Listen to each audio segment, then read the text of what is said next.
This card chosen for you is from the Fairies Oracle by Brian Froud. Card number 28, Penelope Dreamweaver. Inspiration, magical dreams, visions. Weaver of dreams, bringer of visions, muse of artistic inspiration, Penelope weaves tapestries in the mind with threads of light, color, and sound. When she comes to us in dreams, we waken under her enchantment and rush for our paints or clay or other forms of expression. In the painting, Brian has shown us Penelope, his own inspiration fairy, but we each have an own one who is more than willing to help. Mine says to call her Grace because she says she isn't exactly someone I deserve, just someone I'm lucky enough to have in my life. She plays hard at inspiring me, as does Penelope with Brian.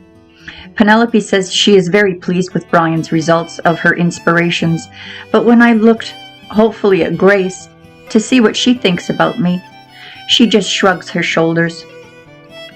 Then she flashes me a wicked grin, so I think it is all right. Inspiration fairies like their jobs, but they get really bored when people don't pay attention to them. Then they sit around and file their fingernails while they think troublesome thoughts and mischievous thoughts. Sometimes they get exasperated enough to send us nightmares in an attempt to get us to wake up. These fairies and their sisters, the fairies of expression, work together as teams, helping us in our creative endeavors. The fairies of inspiration sprinkle us with special inspirational fairy dust so that we come up with ideas rather than like fertilizing a plant. And you know, the plants, what they're fertilized with.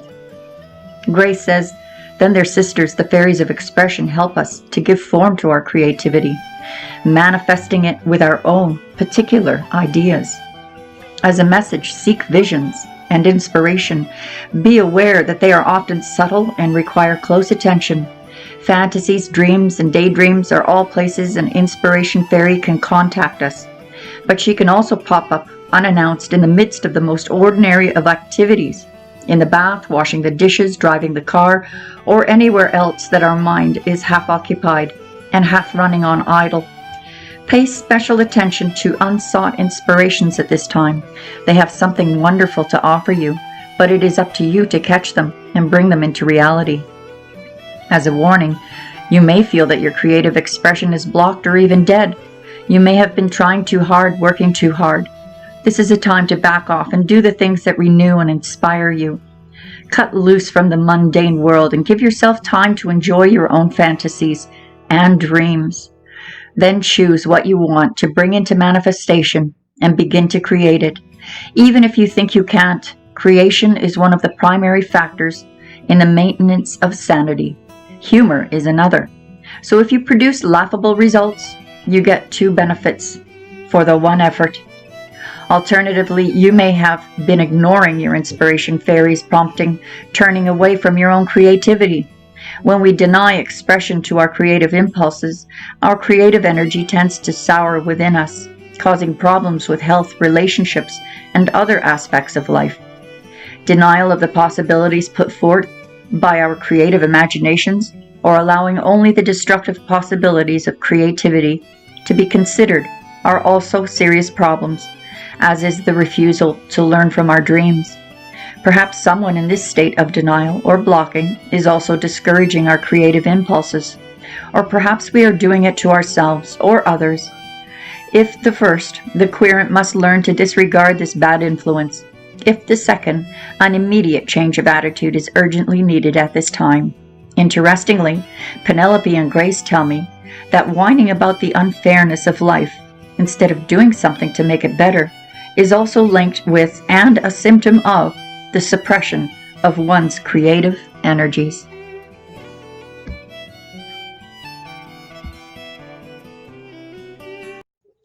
Before I read the second card for you, just a reminder to please hit the like and help me beat those algorithms. For every like that you give me is potentially 1,000 suggestions and recommendations on YouTube. Thank you and God bless. Enjoy the rest of the reading. This card drawn for you from the Fairy Forest, an Oracle of the Wild Green World by Lucy Cavendish. Card number 8, Elven Touch. Recovery, comeback, revival. There are some who walk among us who have healing capabilities. In the Fairy Forest, this is known as having the Elven Touch. When this card comes to you, you are being offered the assistance of this Elven Touch, a healing touch of energy that transfers to you some of the gift of immense good health, which aids immediately in your recovery. This transferal of magical energy from the elves offers you a spark of vitality, that luminous quality that helps us to awaken each day, refreshed and ready, with renewed enthusiasm, vigor, and optimism. The Elven ones are now stilling themselves and gathering their energy to send to you when you are ready to receive. To allow this energy to work its healing within yourselves, simply find a quiet place to be sometime today. Cast whatever doubts your human mind brings forth aside for a time, and visualize a silver stream of pure energy entering your crown. Being touched by elves has always been known to be powerful. They can heal and they can harm. And for you, this transferal of energy brings forth great healing and a relief from physical pain. Seek healing treatments that involve touch. Artwork, Snow Elves.